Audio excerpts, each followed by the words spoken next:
नमस्कार दोस्तों, स्वागत है आपका आज के मुख्य समाचारों में। जी हाँ दोस्तों, आपको यहाँ पर देखने को मिलेंगी सुबह से लेकर शाम तक की तमाम बड़ी खबरें मुख्य समाचार ब्रेकिंग न्यूज अपडेट्स के रूप में। तो चलिए दोस्तों, जान लेते हैं आज की पहली बड़ी खबर। राजस्थान में भजनलाल सरकार का कैबिनेट विस्तार आज शाम 3:15 से शुरू होगा शपथ ग्रहण समारोह।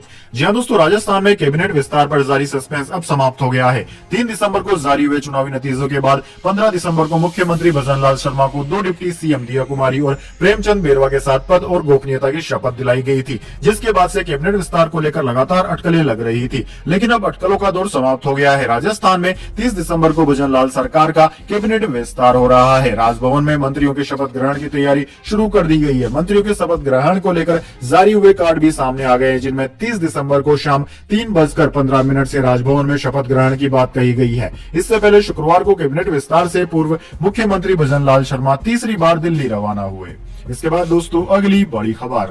रियलिस्टिक है 5 ट्रिलियन इकोनॉमी का टारगेट, पीएम मोदी ने गुजरात के उदाहरण से समझाया।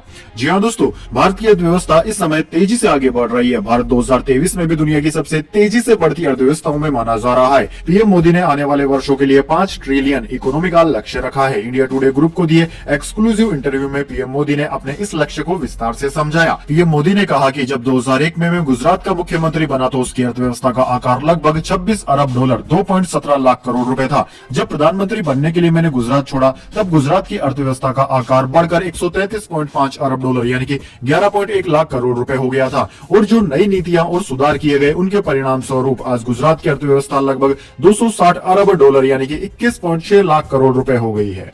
इसके बाद दोस्तों, अगली बड़ी खबर। राघव चड्ढा को राज्यसभा में आम आदमी पार्टी का नेता नियुक्त करने का अरविंद केजरीवाल का अनुरोध हुआ नामंजूर। जी हां दोस्तों, सूत्रों के मुताबिक राज्यसभा के सभापति ने राघव चड्ढा को राज्यसभा में आम आदमी पार्टी का अंतरिम पार्टी नेता नियुक्त करने का अरविंद केजरीवाल का अनुरोध अस्वीकार कर दिया। संजय सिंह राज्यसभा में आम आदमी पार्टी के नेता बने रहेंगे। वहीं दोस्तों, सूत्रों के अनुसार राज्यसभा के सभापति जगदीप धनखड़ ने आम आदमी पार्टी के राष्ट्रीय संयोजक अरविंद केजरीवाल के अनुरोध को आधिकारिक तौर पर अस्वीकार कर दिया है। केजरीवाल ने सभापति से राज्यसभा में अंतरिम पार्टी नेता के रूप में राघव चड्ढा की नियुक्ति करने की मांग की थी। राघव चड्ढा की नियुक्ति को लेकर अरविंद केजरीवाल के 14 दिसंबर के पत्र के जवाब में सभापति ने लिखा कि यह पहलू संसद में मान्यता प्राप्त दलों और समूहों के नेता और मुख्य सचेतक अधिनियम 1998 और उसके तहत बनाए गए नियम के अधीन है। कानूनी व्यवस्था के अनुरूप नहीं होने के कारण अनुरोध स्वीकार नहीं किया जा सकता है। इसके बाद दोस्तों, अगली बड़ी खबर। देश भर में कोरोना के 797 नए केस, 5 की मौत, 7 महीने बाद इतने मामले, एक्टिव केस 4000 के पार। JN.1 के कुल केस 145 हुए।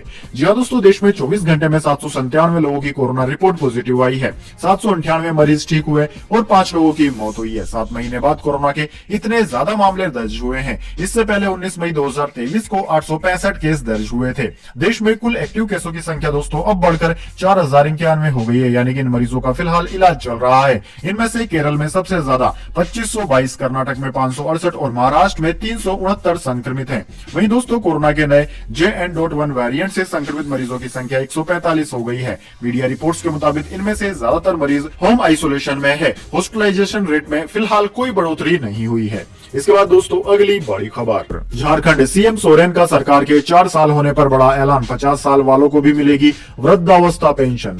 जी हाँ दोस्तों, झारखंड के मुख्यमंत्री हेमंत सोरेन ने वृद्धावस्था पेंशन के लिए योग्यता आयु 60 साल से घटाकर 50 साल करने और राज्य में अपने ऑफिस स्थापित करने वाली कंपनियों में 75% नौकरियों को स्थायी लोगों के लिए आरक्षित करने का ऐलान किया है। सोरेन ने अपनी सरकार की 4थी वर्षगांठ पर यह घोषणाएं की। इसके साथ ही उन्होंने युवाओं को फ्री कोचिंग देने की भी घोषणा की और इसके साथ ही केंद्र पर आरोप लगाते हुए कहा कि 1,36,000 करोड़ दूसरे राज्यों को मिल रहा है, लेकिन हमें पैसा नहीं मिल रहा है। इसके बाद दोस्तों, अगली बड़ी खबर। उग्रवादी संगठन ULFA और केंद्र सरकार के बीच शांति समझौता हुआ।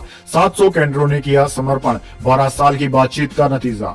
जी हाँ दोस्तों, United liberation front of Assam यानी कि ULFA के वार्ता समर्थक गुट ने शुक्रवार को केंद्र और असम राइफलों के साथ एक त्रिपक्षीय समझौता साइन किया। शांति समझौते में हिंसा छोड़ने और समाज की मुख्य धारा में शामिल होने की बात शामिल है। केंद्रीय गृह मंत्री अमित शाह और असम के मुख्यमंत्री हेमंत बिस्व शर्मा की मौजूदगी में यह फैसला हुआ। यह शांति समझौता अरविंद राजखोवा के नेतृत्व वाले उल्फा गुट और सरकार के बीच 12 साल की चली लंबी बातचीत के बाद समाप्त हुआ है। शांति समझौते के साथ 700 केंद्रों ने भी समर्पण कर दिया।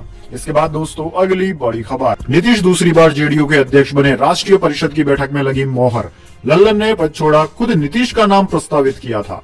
जी हाँ दोस्तों, नीतीश कुमार दूसरी बार जनता दल यूनाइटेड यानी कि जेडीयू अध्यक्ष बन गए हैं। दिल्ली में शुक्रवार को जदयू की राष्ट्रीय कार्यकारिणी की बैठक में इसका ऐलान किया गया। वहीं दोस्तों, पार्टी के राष्ट्रीय अध्यक्ष लल्लन सिंह ने पद से इस्तीफा दे दिया और खुद ही नीतीश कुमार को अध्यक्ष बनाने का प्रस्ताव रखा, जिसे सर्वसम्मति से पास कर लिया गया। वहीं दोस्तों, जेडीयू के राष्ट्रीय महासचिव दसई चौधरी ने बताया कि पार्टी के सभी नेताओं की राय थी कि प्रमुख चेहरा होने के नाते 2024 के लोकसभा चुनाव से पहले नीतीश को गठबंधन की कमान संभालनी चाहिए।